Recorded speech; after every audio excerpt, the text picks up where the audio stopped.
We spent 2 hours in court this week, federal court hearing, fighting this Justice Department over an issue related to Obama Justice Department collusion with the Clinton campaign. 2 hours. So this is the issue. Peter Kadzik, who was a top official in the Justice Department, sent an email to John Podesta. The email was disclosed through this WikiLeaks leak. And the email was, quote, heads up, and I have it here, to John Podesta from Kadzik. He sent it to him on his personal email account, his Gmail account. There is an HGC oversight hearing today where the head of our civil division will testify, likely to get questions on the State Department emails. Another filing in the FOIA case went in last night, or will go in this AM, that indicates it will be a while, 2016, before the department posts the emails. So you have the Justice Department corruptly colluding with the Clinton campaign by giving them information that's not public about the Clinton email matter. Now, this was disclosed through WikiLeaks. The Justice Department during the hearing, and so we sued for records that Peter Kadzik had with records about communications or records of communications between Kadzik and anyone at the Clinton campaign, top officials at the Clinton campaign. Well, you wouldn't believe the runaround we are getting from this Justice Department. So Kadzik says, or we're told by the Justice Department, he told them that he looked for the records but couldn't find the email at issue.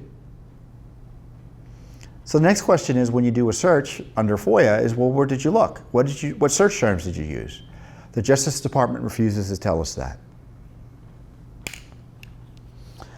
And supposedly he couldn't find anything else.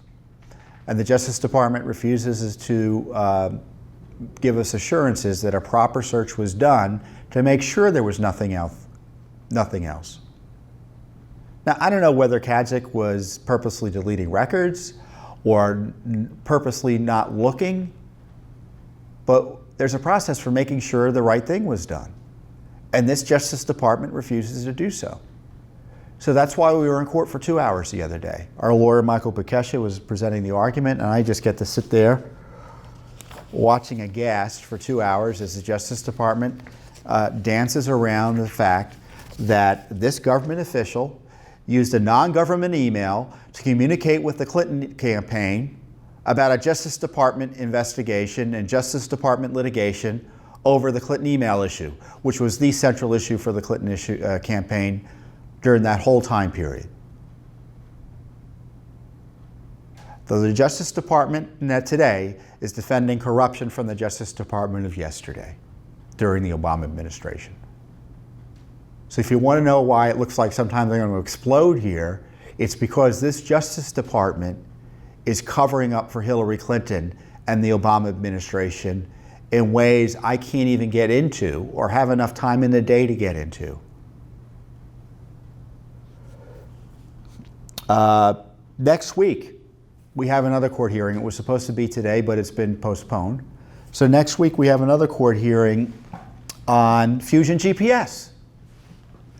And we're getting the runaround from the Justice Department on that issue as well.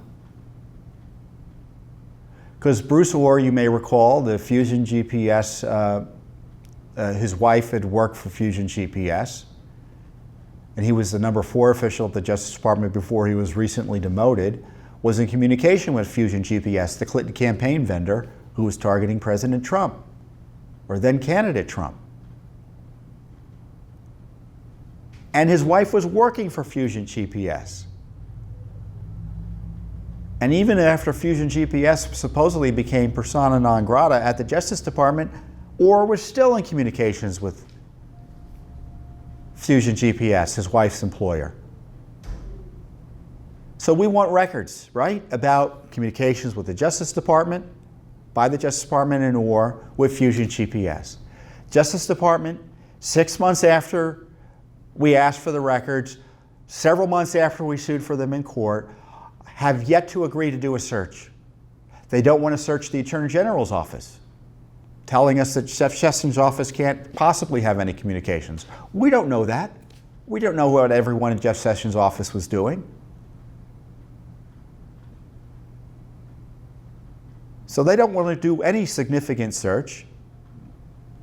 And they're fighting us specifically about where they're going to search and how long, and obviously they're stonewalling doing the search at all. It's incredible. And we're going to have to be in federal court again on it. Who is running the Justice Department? Who is running the Justice Department? They're protecting Hillary Clinton, and they're protecting the corruption that the DOJ and FBI engaged in with respect to targeting Team Trump. So they really need to, the president needs to take an active role here, I believe, in ensuring transparency on these issues, issue a transparency directive on all these issues, so we get the full picture of what went on during the Obama administration and now, frankly, during the Trump administration. Because the Justice Department is still out of control. Because Mueller is part of the Justice Department. Is he still using Fusion GPS? I don't know. So a lot of the things here that are frustrating, but things seem like they're out of control. But Judicial Watch shows you there's a way to get things back under control. We have this Freedom of Information Act, this ability to go into federal court and force the FBI to turn over documents. We have this court process that has the Justice Department come in and explain itself to a federal court judge or judges about why it's delaying or refusing to search for records. And Judicial Watch is doing this in a way no one else is doing here in Washington, D.C. We have dozens of active lawsuits about these issues: Russiagate, Deep State, Spygate, Fusion GPS, Clinton emails, and things like that, and other issues of public importance. Congress rarely goes to court. Sometimes the media goes to court, but that's hit and miss. Judicial Watch is in court in significant ways to hold the government to account. No one else is doing it.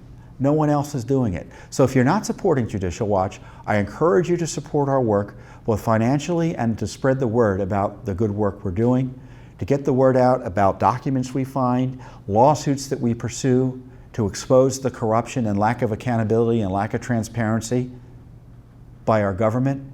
If the government doesn't want you to know what it's up to, how on earth can we have consent of the governed? And Judicial Watch is showing there is a way to solve the problem by using the tools available to us under the law to hold our government to account. Because we're not going to wait for the IG, we're not going to wait for Congress, we're not going to wait for the Justice Department and the FBI to voluntarily disclose records long after we're dead.